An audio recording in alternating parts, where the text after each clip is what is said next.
Let's go into some more detail. Let's speak to David Leopold, the former president of the American Immigration Lawyers Association, joining us live from Ohio. David, even as this ban was finally coming into effect, we had a clarification on the bona fide family members' fiancés were now within this kind of realm. This is a bit of a minefield. Who are these relatives that will be allowed through?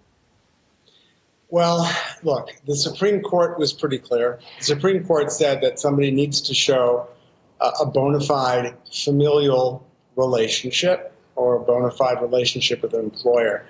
The Trump administration yesterday took it upon themselves to arbitrarily narrow that definition. They first, as you mentioned earlier, they left out grandparents. They originally left out fiancés. But, you know, it just goes back to this whole thing. We've never had a president in this country that's tried to ban an entire religion. And the lower courts have weighed in, and the lower courts have said no.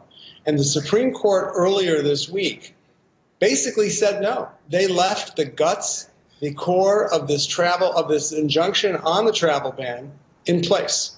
And so Donald Trump really was the big loser this week in terms of his travel ban. So you think even though he's got it through, partially through, he's got roughly what he's wanted, you still think he's the loser in this?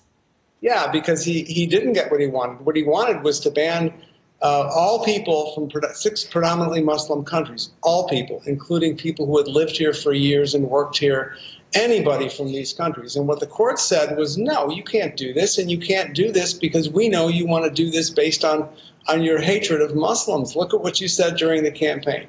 The Supreme Court took a look at this, and they said, you know what? Have a connection to the United States. We get that. We can put a temporary pause on that. But for the rest of Donald Trump's plan, it's still on hold even after preliminary review by the Supreme Court. So, yeah, that's why I say that this was a big loss. This was a stunning loss for Donald Trump this week. And David, then would you suggest, like some critics say, that this is based on racism then? Of course it is. It's based on anti-Muslim rhetoric that we heard for the last 2 years coming out of this president's mouth. You know, one thing that happened in the U.S. courts, Donald Trump, as everybody knows, loves to tweet. And he'll say anything he wants, and then he'll deny that he said it. And he can say the sky is blue, and then it's raining, and he'll say, I always said it was raining. So that's Donald Trump. He lies. But when you go into a U.S. court, as in the United Kingdom, when you go into a court, you're responsible for your words. And the courts held him to his words, and his words were that he wanted to ban Muslims. He said it over again and over again. And then he said, even when his assistants were saying, well, this isn't a ban, this is a temporary pause. Well, Donald Trump tweets out, this is a ban. Let's call it what it is. So the courts have held him to his word, and I think this is really where he is going to have to take some responsibility.